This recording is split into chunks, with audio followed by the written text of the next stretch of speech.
Assalamualaikum warahmatullahi wabarakatuh. Alhamdulillah wa syukron ala nikmatillah.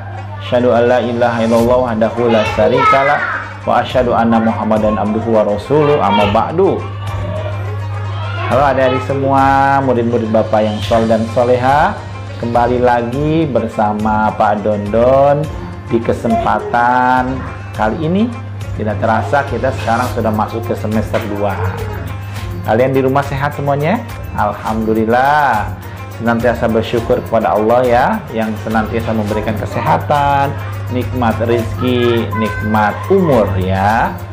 Oke adik-adikku, hari ini Bapak akan memberikan materi baru yang berkaitan dengan zakat. Kalian tentu saja sudah sering ya mendengar kata zakat, karena di rukun Islam yang kita tahu itu ada kata zakat ya.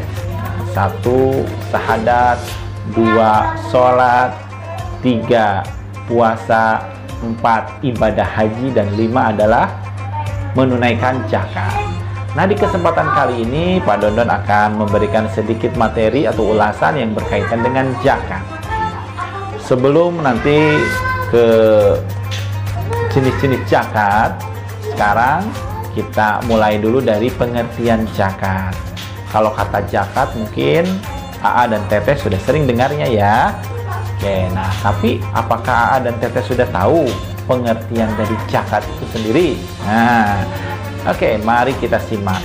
Yang pertama, zakat adalah membersihkan atau tumbuh atau bisa dikatakan berkah. Nah, kalian yang mempunyai buku bisa dilihat ya di buku kalian di halaman 18. Nah, di sana ada beberapa pengertian zakat. Di sana itu zakat itu berasal dari kata tazkiyah. Tazkiyah itu artinya bersih atau berkah atau tumbuh baik dan berkembang. Ya.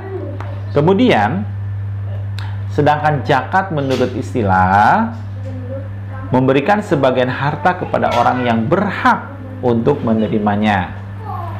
Tuh, siapa saja yang berhak menerimanya? Nah, nanti kita akan bahas di materi penerima zakat.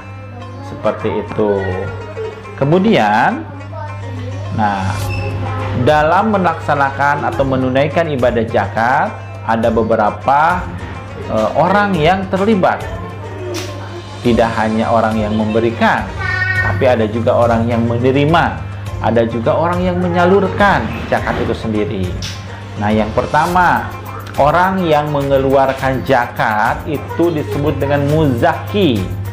Ya, ingat ya, orang yang memberikan zakat atau menunaikan zakat itu disebut dengan muzaki. Betul. Sedangkan orang yang menerima zakat seperti diantaranya mungkin nanti fakir dan miskin ya. Nanti kita akan belajar yang lebih lengkapnya. Ada 8 asnaf atau ada 8 golongan yang akan menerima zakat. Nah, orang yang menerima zakat itu dinamakan mustahik. Mustahik zakat. Gitu ya. Tadi apa? Yang memberikan zakat? Muzaki. Sedangkan yang menerimanya mustahik. Betul. Nah, adapun yang ketiga adalah orang yang mengelola dulu ya, mengelola zakat kemudian menyalurkan zakat. Itu disebut dengan amilin. Apa? Amilin, gitu ya.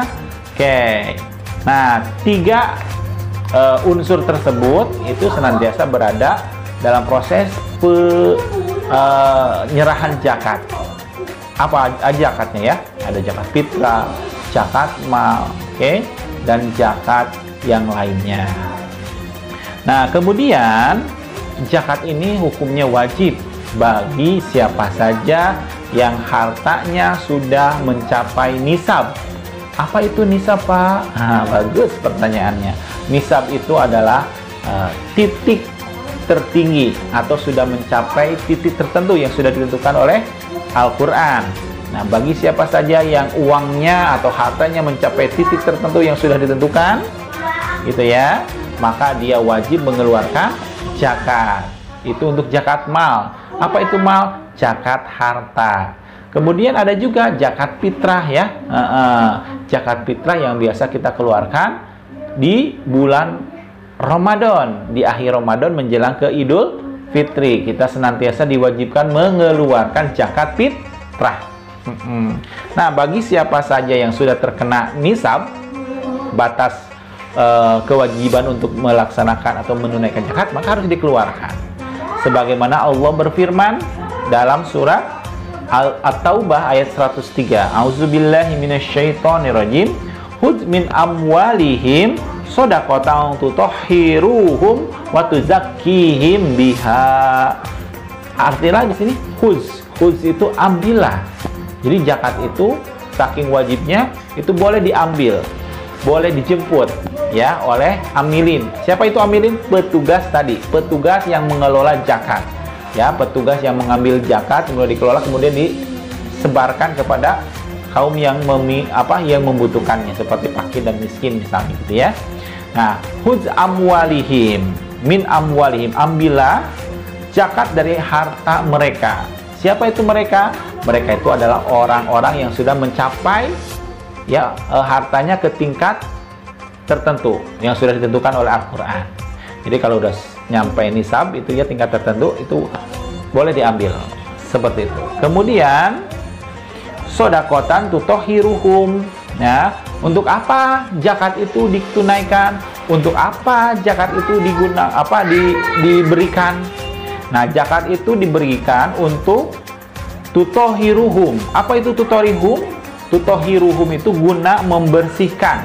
Membersihkan apa? Membersihkan orang yang memberikan zakat itu. Membersihkan apa? Membersihkan diri dari segala kotoran. Mungkin nanti di uang yang dimiliki oleh orang yang mau berzakat itu, di situ ada harta-harta yang belum jelas. Misalnya ada uang yang harusnya kembalikan. Misalnya kalau seorang pedagang ya, uangnya misalnya ada yang membeli, kemudian si pembeli itu lupa ya, lupa tidak meminta kembalian, dan pedagangnya juga lupa tidak memberikan kembalian, si pembeli tidak meminta. Nah, di situ kan ada harta orang lain yang belum jelas. Nah, maka hartanya itu bisa dibersihkan gitu ya. Selain itu juga misalnya kalau misalnya si pedagang itu atau si pengusaha atau orang yang kaya itu hartanya sudah mencapai nisab, sudah mencapai titik tertentu. Nah, itu wajib dikeluarkan. Untuk apa? Untuk membersihkan dirinya dari berbagai ya dosa. Dosa apa? Yaitu dari harta yang belum jelas. Gitu ya. Seperti itu. Nanti dijelaskan lebih jelasnya nanti ya. Oke. Kemudian watu zakihim biha, dan untuk menyucikan. Jadi zakat ini berfungsi untuk membersihkan dirinya dan mensucikan dirinya. Siapa dirinya? Orang yang menunaikan atau memberikan zakat ya, seperti itu. Oke. Kemudian dalil yang mewajibkan zakat. Nah, ini adalah dalil atau disebut dengan dasar hukum ya, dasar hukum kenapa zakat itu wajib. Di surat Al-A'la ayat 14 dan 15. A'udzubillahi minasyaitonirrajim. Qad aflaha man tazakka wa dzakara asma rabbih fasholla. Yang artinya sesungguhnya beruntunglah orang yang membersihkan diri dengan beriman. Dengan beriman dan dia ingat nama Tuhannya lalu dia sholat. Gitu. Ini adalah dalil tentang mewajibkan zakat. Sungguh beruntunglah orang yang membersihkan diri. Nah, di sini tuh diri di sini ada qad aflaha man tazakka. Zakat di sini adalah yaitu kan zakat tadi artinya membersihkan dirinya. Jadi sungguh beruntunglah orang yang melaksanakan menunaikan zakat. Wa dzakara asma rabbih fasholla, dan beruntung juga bagi orang yang ingat Tuhannya dan ketika ingat dia langsung melaksanakan sholat. Seperti itu.